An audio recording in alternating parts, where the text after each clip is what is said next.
नमस्कार किसान भाइयों। स्वागत है आपका खेती गाड़ी ट्रैक्टर टॉक के 49th एपिसोड में। ट्रैक्टर टॉक सीरीज में हम किसान भाइयों द्वारा जो सवाल हमें पूछे जाते हैं सोशल मीडिया के जरिए उनको हम जवाब देते हैं। अब हमारे ट्रैक्टर टॉक के पिछले एपिसोड पर भी कई सारे किसान भाइयों ने कुछ इंटरेस्टिंग सवाल पूछे थे। उन्हीं से कुछ चुनिंदा सवालों को आज हम देने वाले हैं जवाब। तो किसका इंतजार है, चलिए शुरू करते हैं। सब्सक्राइब कीजिए खेतीगाड़ी चैनल को और बेल आइकॉन दबाइए लेटेस्ट अपडेट्स के लिए।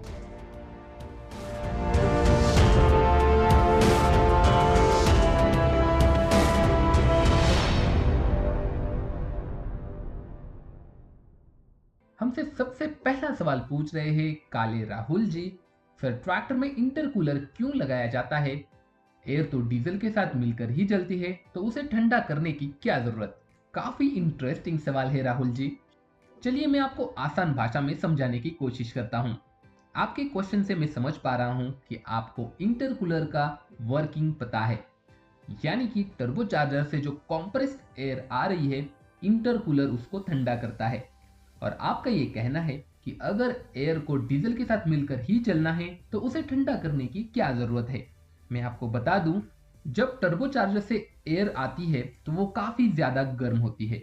अगर इंटरकूलर उसे ठंडा नहीं करेगा तो अपना जो कंप्रेशन स्ट्रोक है वो हो सकता है कि पहले ही हो जाए ज्यादा गर्मी के कारण, जिससे इंजन को नुकसान हो सकता है। इसलिए इंटरकूलर लगाया जाता है ताकि एयर को थोड़ा सा ठंडा किया जा सके और हमारे जो भी स्ट्रोक है वो सही वक्त पर हो, जिससे हमारा जो इंजन है वो काम करता रहे। अब इसको और गहराई से समझते हैं। आपको बता दें कि जितनी ठंडी एयर होगी उतना ज्यादा उसमें ऑक्सीजन होगा। अब टर्बोचार्जर से जो एयर आ रही है वो ज्यादा गर्म है, यानी उसमें ऑक्सीजन कम है, और कंबशन के लिए ऑक्सीजन का होना काफी अच्छा होता है।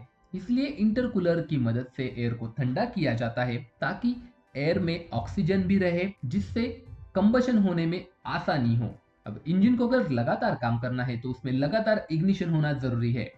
इसीलिए अगर इंटरकूलर नहीं है तो एयर ज्यादा गर्म होगी और हो सकता है कि ये जो प्रोसेस है वो टूट जाए, जिससे इंजन के पार्ट्स को डैमेज हो सकता है। और आपको बता दें कि इंटरकूलर लगाने से इंजन की पावर भी बढ़ती है और वो अपनी फुल कैपेसिटी पे काम कर सकता है। चलिए बढ़ते हैं हमारे अगले सवाल की ओर। उत्तरेश्वर गौरी जी हमसे पूछ रहे हैं, सर रोटरी पंप या सीआरडीआई पंप दोनों में कौन सा ज्यादा एवरेज देगा? उत्तरेश्वर जी आपको बताना चाहेंगे कि सीआरडीआई पंप रोटरी पंप से आपको ज्यादा एवरेज निकाल कर देगा, क्योंकि ये काफी एडवांस टेक्नोलॉजी के साथ आने वाला पंप है। तो इसमें हर एक चीज के लिए सेंसर्स लगे हुए हैं। अगर आप अपने ट्रैक्टर को सही तरीके से चलाते हैं, यानी कि उचित आरपीएम पर चलाते हैं, ज्यादा एक्सेलरेट नहीं कर रहे हैं, तो मैं आपको बताना चाहूंगा कि सीआरडीआई पंप आपको रोटरी पंप से ज्यादा एवरेज निकाल कर देगा। अब अगर आप सोच रहे हैं कि सीआरडीआई पंप का मेंटेनेंस ज्यादा है, तो ऐसी कोई बात नहीं है। अगर आप अपने ट्रैक्टर में सही तरीके का डीजल डलवाते हैं और अपने ट्रैक्टर का सही तरीके से मेंटेनेंस करते हैं तो सीआरडीआई पंप में आपको कोई दिक्कत नहीं आएगी। सोहित सिंह जी हमसे पूछ रहे हैं, hello sir, John Deere 5050D 4 wheel drive या 5210 गियर प्रो 2 व्हील ड्राइव, दोनों में कौन सा लेना चाहिए? केवल खेती का काम है।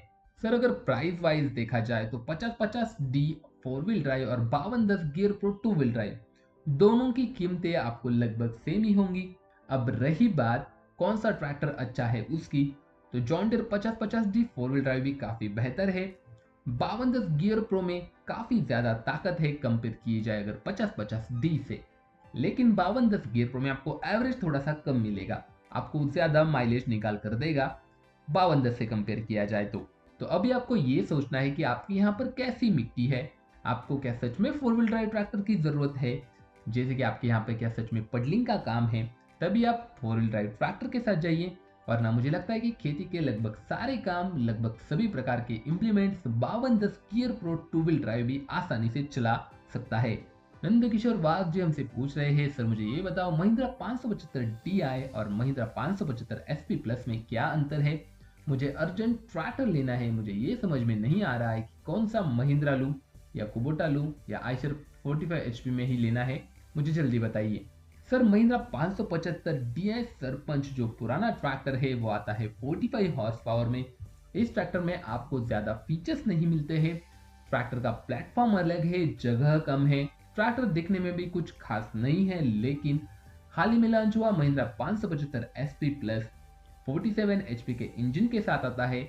इसमें आपको बड़ा इंजन मिल रहा है, ट्रैक्टर का प्लेटफॉर्म बड़ा है, ट्रैक्टर चलाने में बेहद ही आसान हो जाता है, ट्रैक्टर में आपको ज्यादा पीटी और एचपी भी मिल जाती है और दोनों ही ट्रैक्टर्स की कीमत में भी अच्छा खासा अंतर है। तो अगर आप एक बार डीलरशिप पर जाएंगे तो आपको ये फर्क आसानी से समझ में आ जाएगा। अब अगर आप मुझसे पूछेंगे तो मैं आपको सलाह दूंगा एसपी प्लस ट्रैक्टर लेने की। महिंद्रा 575 जो पुराना मॉडल है उसका तो कोई जवाब नहीं माइलेज के मामले में, लेकिन अब 21वीं सदी है, सिर्फ डीजल के बारे में सोचना ही गलत होगा। ट्रैक्टर में कौन से फीचर्स आ रहे हैं और ट्रैक्टर में ताकत क्या मिल रही है ये देखना भी बेहद ही जरूरी है।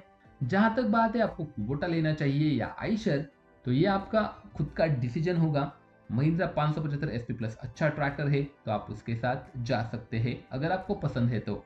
अनूप कुमार जी हमसे पूछ रहे हैं सर रोटावेटर कौन से कंपनी का सबसे अच्छा है? मुझे सांड प्लेट का चाहिए, जॉन डीयर 5050 पर प्रेजेंट में सोनालिका का चैलेंजर 48 ब्लेड का है और ट्रैक्टर का हाइड्रोलिक ऑयल कितने घंटे बाद चेंज करना आवश्यक होता है। कई बार हमने इसके बारे में बात की है। शक्तिमान, फील्ड किंग काफी अच्छी कंपनियां हैं रोटावेटर के लिए, इनके रोटावेटर्स काफी अच्छे हैं। आप इतना बड़ा रोटावेटर लेना चाहते हैं तो इन दोनों कंपनी में से ही लेना, इनके प्रोडक्ट की क्वालिटी बेहतरीन होती है।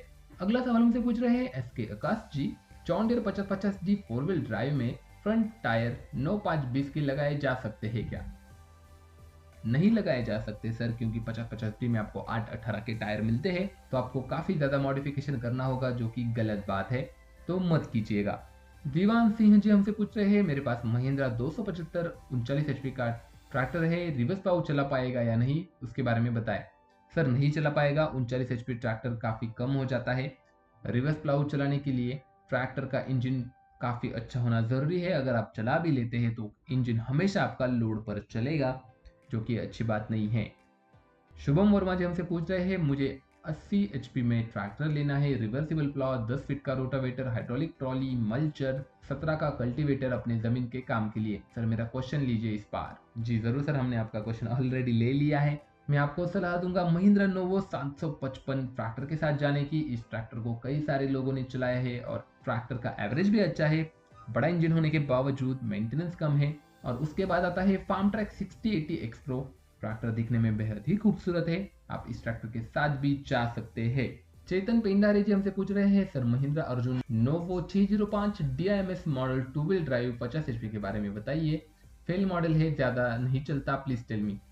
सर दिक्कत यह है 605 DIMS के बारे में कि ज्यादातर डीलरशिप पर वो अवेलेबल है नहीं, या तो PS अवेलेबल है या तो फिर डायरेक्टली DII अवेलेबल है, इसलिए वो मार्केट में ज्यादा सेल नहीं कर रहा है।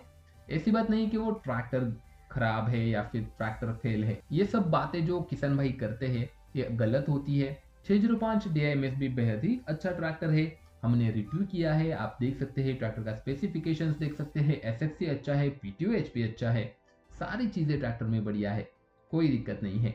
हनुमंत तीर्था जी हमसे पूछ रहे हैं नमस्कार सर, मैं कर्नाटका से हूँ, मेरे पास New Holland 3630 TX super plus tractor है, दूसरे किसानों के खेत में काम करता हूँ, मैं कभी कभी ड्राइवर लगा के भी चलाता हूँ और डीजल बचाने के लिए रोटावेटर को ट्रैक्टर को कम आरपीएम पर चलाता हूँ, इससे ट्रैक्टर को क्या प्रॉब्लम होगी सर, प्लीज रिप्लाई। और मैं 50 से 55 एचपी में एक नया 4 व्हील ड्राइव ट्रैक्टर लेने वाला हूँ, हर तरह के इंप्लीमेंट चलाने के लिए मुझे एक अच्छा ट्रैक्टर बताइए, मेरा गांव के पास सभी ट्रैक्टर की डीलरशिप है, माइलेज भी अच्छा दे, 3 MB प्लाव चलाए, मेरे यहाँ काली मिट्टी है सर। सर अगर आप रोटावेटर चलाते हो, ट्रैक्टर के आरपीएम कम रख रहे हैं और अगर आपका ट्रैक्टर काम कर रहा है और आप जिसके खेत में काम कर रहे हैं वो आपके काम से अगर खुश है तो कोई दिक्कत नहीं, आपके ट्रैक्टर को कोई प्रॉब्लम नहीं होने वाला है। अब रही बात एक नया ट्रैक्टर लेने की 55 हॉर्स पावर में, तो आप न्यू हॉलैंड 3630 ट्रैक्टर में ही 55 हॉर्स पावर में एक 4 व्हील ड्राइव ट्रैक्टर लीजिए, बेहद ही बढ़िया ट्रैक्टर है। मैं एक ऐसे किसान भाई को जानता हूँ जिनके पास 3630 4 व्हील ड्राइव ट्रैक्टर है और वो भी कमर्शियल काम ही करते हैं दूसरे किसान भाइयों की खेती में, और उनका अनुभव मैंने खुद से सुना है, काफी बढ़िया ट्रैक्टर है, माइलेज भी अच्छा है, पावर भी अच्छी है। और अगर आपको ज्यादा पावर वाला ट्रैक्टर चाहिए तो John Deere 5310 gear pro 4 wheel drive tractor एक बेहतरीन ऑप्शन है कमर्शियल कामों के लिए। विकास लार्जम से पूछ रहे हैं, मेरे पास दो ट्रैक्टर है, स्वराज 855 FE, सोच रहा हूँ स्वराज 969 FE ले लूं, कैसा रहेगा? सर, स्वराज ने ऑफिशियली 969 FE को लॉन्च नहीं किया है, तो उसके बारे में अभी बात करना थोड़ा गलत हो जाएगा। आप अगर बड़ा ट्रैक्टर लेना चाहते हैं थोड़ा, तो स्वराज 963 ले सकते हो, काफी बढ़िया ट्रैक्टर है। आर्यन जी हमसे सवाल पूछ रहे हैं, भाड़े के काम के लिए 39 से 42 HP में बेस्ट माइलेज और पावरफुल ट्रैक्टर चाहिए, प्लीज बताइए। सर, आप मैसिव फर्ग्यूसन 241 डायना ट्रैक ले सकते हैं, ये ट्रैक्टर भी काफी पावरफुल है, बड़ा इंजन है ट्रैक्टर में, ज्यादा गियर स्पीड ऑप्शंस अवेलेबल है आपके पास। उसके बाद आप ले सकते हो जॉन डियर 5105, ये ट्रैक्टर भी बढ़िया है, 40 हॉर्स पावर का है और ताकत और माइलेज दोनों ही इस ट्रैक्टर में आपको देखने को मिल जाएंगे। कृष्णा प्रदीप पाटिल जी हमसे पूछ रहे हैं, 50-55 HP में सबसे ज्यादा ताकत और बेस्ट माइलेज वाला ट्रैक्टर कौन सा है और फीचर्स भी अच्छे होने चाहिए। सर, बेस्ट माइलेज के साथ अच्छी ताकत देने वाले 2-3 ट्रैक्टर्स है इस श्रेणी में। महिंद्रा अर्जुन नोवो 605 DII है, न्यू हॉलैंड 3630 है, स्वराज 855 है, सोनालिका DI 750 भी काफी बेहतरीन माइलेज और ताकत देता है। अब रही बात फीचर्स की, तो वो आपको मिलेंगे जॉन डियर 5310 में सबसे ज्यादा gear speed option, side shift gear, CRDI pump, EQRL technology, तो आप अपने हिसाब से चूज कर सकते हो। तो किसान भाइयों, यही थे कुछ गिने चुने सवाल जो हमारे किसान भाइयों ने हमें ट्रैक्टर टॉक लगाकर पूछे थे। अगर आपके मन में भी ट्रैक्टर से जुड़ा कोई भी सवाल है तो आप हमें नीचे कमेंट्स में पूछ सकते हैं, हम हमारे अगले वीडियो में उस सवालों का जवाब देने की कोशिश जरूर करेंगे। अगर आप भारत में उपलब्ध कोई भी ट्रैक्टर लेना चाहते हैं तो अभी डाउनलोड कीजिए हमारा खेती गाड़ी मोबाइल एप्लीकेशन। हमारे एप्लीकेशन द्वारा आप नए ट्रैक्टर के लिए इंक्वायरी कर सकते हैं तथा डेमो भी बुक कर सकते हैं। आप ट्रैक्टर कंपैरिजन कर सकते हैं, ट्रैक्टर लोन के लिए इंक्वायरी कर सकते हैं, अपने ट्रैक्टर के लिए टायर ढूंढ सकते हैं तथा अपने खेती के लिए नए औजार भी खरीद सकते हैं। तो अभी डाउनलोड कीजिए खेती गाड़ी मोबाइल एप्लीकेशन। इस वीडियो में इतना ही, जल्दी मिलेंगे एक और ट्रैक्टर वीडियो में। जय जवान जय किसान।